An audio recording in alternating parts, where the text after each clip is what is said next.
Subscribe to our YouTube channel and press the bell icon to get the latest updates. Sometimes India was with the Soviet Union against the Chinese. Sometimes it was with the Americans against the Chinese. Likewise, the Chinese were sometimes against, with the Soviets against the Americans, and now with the Russians against the Americans. But the Chinese, I mean, we have always balanced against the Chinese by looking out either to the Americans or to the Soviets. The Chinese have looked to strategic partnerships against the other superpowers, that is, against either the Soviet Union or the Americans. But the long and short of it is that we've always been on different sides strategically, except, as I say, for very brief periods when there was kind of an entente between China and India against American hegemony, once during the Cold War, early days of the Cold War, and once after the Cold War. And China has Pakistan available as a strategic hedge vis-a-vis India. Yes, that's true. I mean, I don't deal with it much in the book because I say it's more effect than cause. I think because of the India-China enmity, Pakistan became a factor between them. I don't think it's a fundamental cause, and the book tries to look at these four fundamental Ps.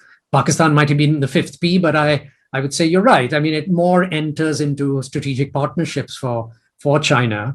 And the only thing I would say there, which I don't really say in the book, is that China's relationship with Pakistan is not only about balancing India or distracting India. There are other reasons why the Chinese want the Pakistanis on their side, and those have to do with the Gulf, with Afghanistan, the larger issue of China's entree to the Islamic world, and at one point, of course, nuclear secrets, where they were given, Dutch centrifuges in return for certain kinds of considerations as well. So that's the only, I think, rather more interesting point about the China-Pakistan relationship. And I think your suggestion is that, the Wuhan origins issue and so on, the discourse around China's hiding something about the data and so on. It's less than transparent posture at times, have certainly, brought a certain amount of disapprobation and disapproval of China. There's no doubt about that. But, if you look at some of the other data that's available on how people from other countries look at China, they also admire the way that China has internally, subsequent to Wuhan, managed several lockdowns, rolled out the vaccines, even though their efficacy might not be fantastic. And for such a big country, they score very low on the number of infections and fatalities. So I think the picture is quite mixed.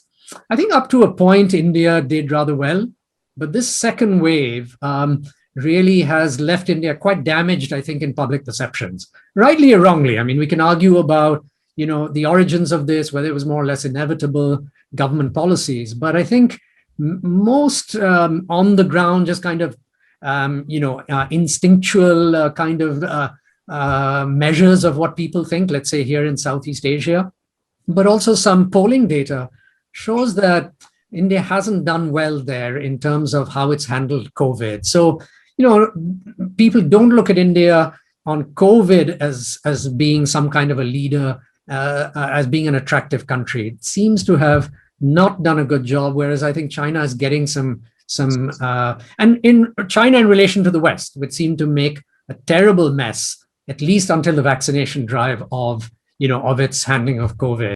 So the second question I wanted to ask is about the sort of modernity that China offers in terms of soft power that you talk about in your book. If you can talk about that modernity, what is that in terms of, going out to the world, selling their ideas and products to the world? Do you think that whole idea of modernity, the way China offers it, is still intact and it can continue to play a role in the global sphere? Yeah, I'm glad you sort of put it that way, around the trope of modernity, because I think in a way the book does gesture towards it, but then fights shy of using that word. But I mean, I have some little episodes, personal ones, where on various trips to China, you engage this kind of modernity at many turns. I mean, I give examples of, for instance, going to some of the big cities, and of course they're gleaming towers and fabulous streets and all of that, which I suppose is quite familiar to most viewers. But it still hits you. I think when you go there, especially if you're an Indian, if you relate that to kind of Indian urban spaces. I mark also, there that you get the sense, of China is a very secular place. I don't mean to say that they don't have religious affiliations. We know they're becoming more religious, but the big cities at least give you that very clear sense of it's business and business-like interactions between people. You won't see temples all over the place and religious processions and so on and so forth that our Indian urban spaces have.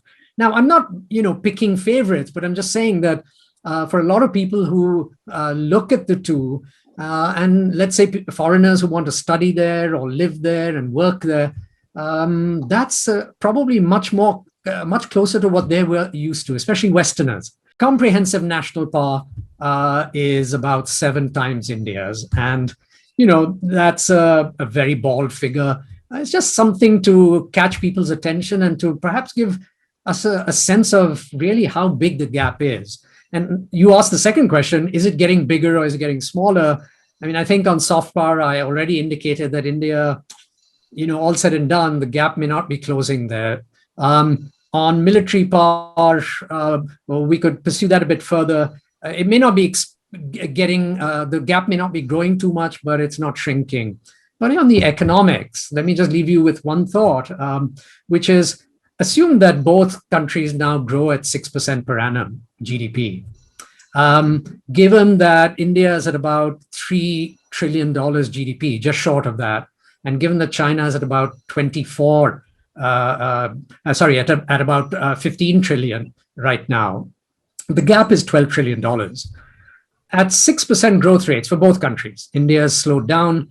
I'm not sure that over the next 10 or 12 years, on average, we'll do much more than 6% per annum. I may be wrong. Years ago, Jairam Ramesh said we can never grow less than 7%. Sadly, of course, that's not quite been the case. But assume it's about 6%, and assume the Chinese also grow at about 6%. They might grow slightly slower, but it looks good at the moment. They will double, and we will double our GDP in 12 years. That's the formula. And that means the Chinese will go from $15 trillion GDP to 30 trillion, and India will go from 3 trillion to 6 trillion. The gap between us today is $12 trillion. In 12 years, it could be $24 trillion GDP gap. So it may turn out to be slightly smaller because India will grow slightly faster and China will grow slightly slower. But we're looking at a potentially huge gap. Is this China's effort to draw attention away from COVID, what they're doing on the border with us? And second, if that is Padmakshi, if the Chinese elites look down upon India, how do they regard their own people, given the massive surveillance there at every level? How is the life of Chinese people? Is it better, worse? Well, in terms of the first question, I don't think it has much to do with COVID, what happened in Ladakh. My own instinct is, it's still breaking news. We're too close to the events. But if I had to place a bet, again, I would say that it probably the simplest explanation is the one that's staring us in the face, which is that it's something to do with the extension of Indian infrastructure and up to the Karakoram Pass and the DBO road. So the Chinese are uncomfortable with that. And I think behind that is, whenever you think India-China problems, think Tibet. That's my small kind of formula. And I think what this reveals is that even relatively modest Indian infrastructure development over the last 10 years or so, going back to the UPA government, has got the Chinese worried because they're always worried, super worried about Tibet. And we're seeing signs of it even now. Some of the speeding up of re-education camps and things like that in Tibet, trying to get Tibetans in the countryside, out of the countryside, and so on and so forth. I think behind Ladakh 2020 is the road, and behind that is Tibet. And just to nail the point home, there was a face-off in 2013 in Depsang, 2014 in Chumar, 2015 in Birdsey. These are all in the Ladakh sector. So it's not just COVID. Ladakh 2020 is, in a sense, the culmination. Okay, so I mean, if I had to place my bets, I would probably place it there.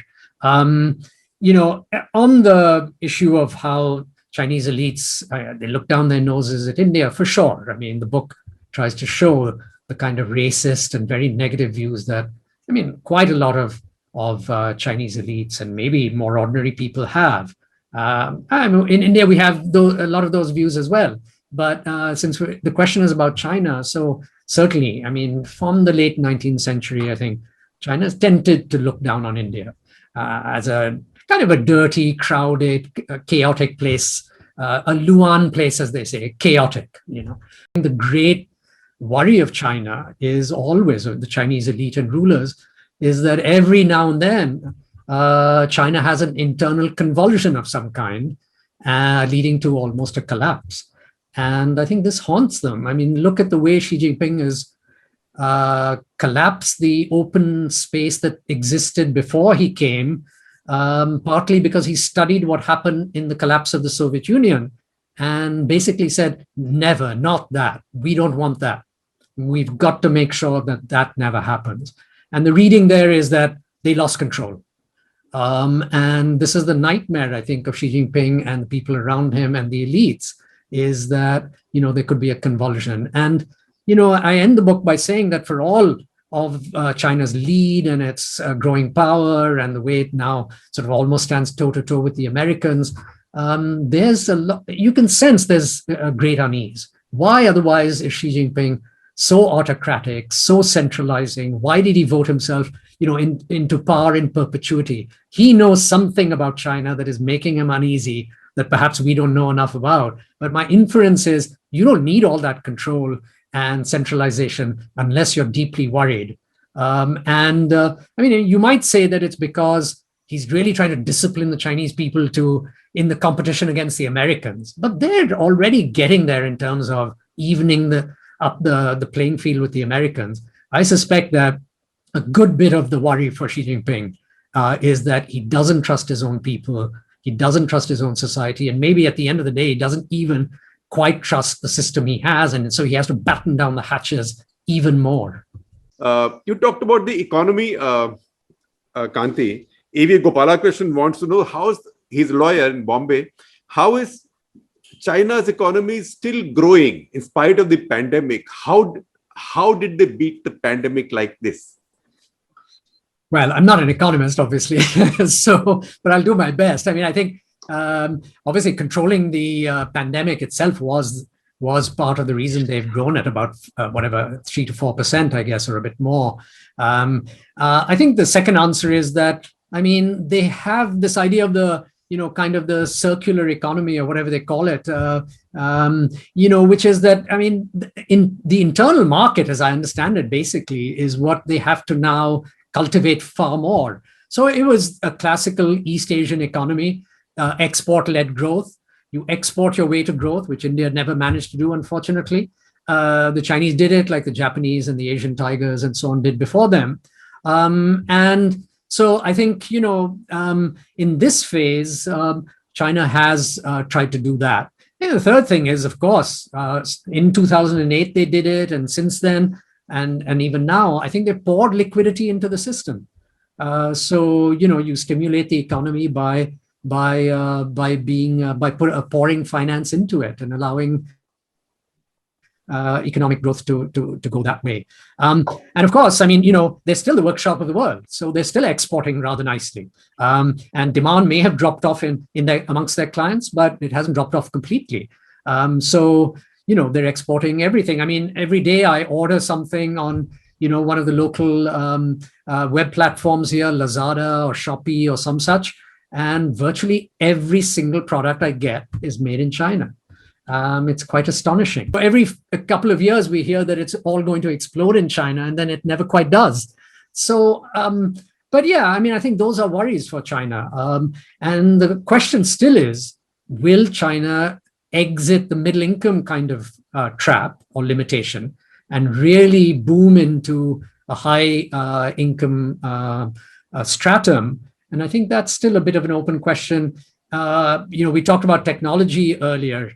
watch the technology space. I mean, the only thing that will get you out of the middle income trap, and India is not there yet, is technology. And the Chinese are making great strides there. Although, just to plug the book again for a minute, in the US-China competition, my instinct is that, it's been a bit oversold that the Chinese have overtaken the Americans and all of that. So if you do have the book, in the final chapter, I do an estimate of that, and just using other people's work. But but to watch technology, that's where China in the end will, if it's really going to sustain its growth. And this takes me back to one final point, which is the demography. I mean, if your population is going to age so dramatically as it seems it's going to in China, then how do you compensate? You can only compensate by injecting technology into the system to keep productivity and value addition high. And so the Chinese working very hard on that. Or allowing immigration, which they will not allow. Yeah, so that's the other. And that's where the West scores. That's where the Americans will keep scoring. I think the Chinese certainly are not there yet. I don't know what the numbers of expats are in China, but it wouldn't be very large. If you have to phrase it in one sentence, why do you think India and China are not friends?